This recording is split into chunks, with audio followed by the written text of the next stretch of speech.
ቡራዬ እንግዲህ ጋይ ዛሬ ዘፈን ይዞ መጣ። አዲስ ዘፈን ነው በነገራችን ላይ አዲስ ዘፈን ነው ላይሚ የዘፈነላት። እስከ ዛሬ በግድ ነበር እኮ ቡራዬ የምትዘፈነላት በቲክቶክ ስለምንኩ በግድ ነበር የምትዘፈነላት አይደለ? ዛሬ እንግዲህ ስትጣሉ አልፈልግሽም መስሎሽ ከሆነ ምናምን እና አለምንሽም ሂጂ አላት ነው። ታው ቡራዬ ታው አይሚኔ መሰለች ቅመማን ታው እንጂ አራት ልጅ ግን አርክቴክ ነው ከሷ የምትለየው ምን ሆነ ነው? አራት ልጆችስ አይናፍቅክም? እውነት ቪዲዮ ሲለቅ ማለት ነው ጋይስ አራት ልጆች የትተክ ነው የምትለያት አይሚን በሉ እንግዲህ ኮሜንት ማለት ነው። ዛሬ ይመጣል ብዬ አስባለሁ። እንግዲህ በቲክቶክ ላይሚ ዘፈነላት ጋይስ፣ ምንም ማድረግ አይቻልም።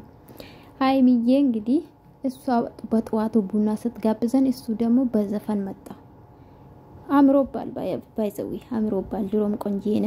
ለዚህ እኮ ነው ልጆቹ እንደዚህ የሚሆንብክ ቡራዬ። ለዚህ እኮ ነው ከአይሚ እንድትለይ የሚፈልጉት። አንተ ያልገባክ ማንተን በዚህ በኩል አይሚ አልገባሽም። ለማንኛውም ውዶቼ እንግዲህ ሄዳችሁ ማየት ትችላላችሁ። ቡራዬ እንግዲህ አለምንሽም ያላት ነው።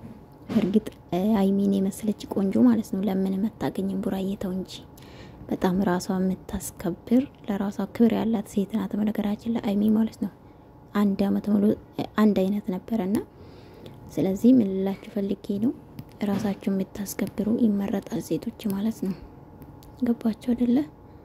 ስለዚህ እንግዲህ ምንም ማድረግ አይቻልም ማለት ነው ጋይስ። ዛሬ ይሄ ዘፈን እንግዲህ ላይሚ ነው። እኛ ደግሞ ላይሚን እናደርሳላታለን ማለት ነው ጋይስ። አይሚ ያዳምጪ በደንብ በቲክቶክ ካላየሽ እና የኔ ቤቴና አዳምጪ ለማለት ፈልጌ ነው እኔ ቆንጆሽ እና ወዳችኋለሁኝ። ላይክ ሰብስክራይብ ታደርጉልኝ አመሰግናለሁ። እንግዲህ ይሄ ዘፈን አድርሶላት ላይሚዬ ማለት ነው እኔ ወዶች ወዳችኋለሁ።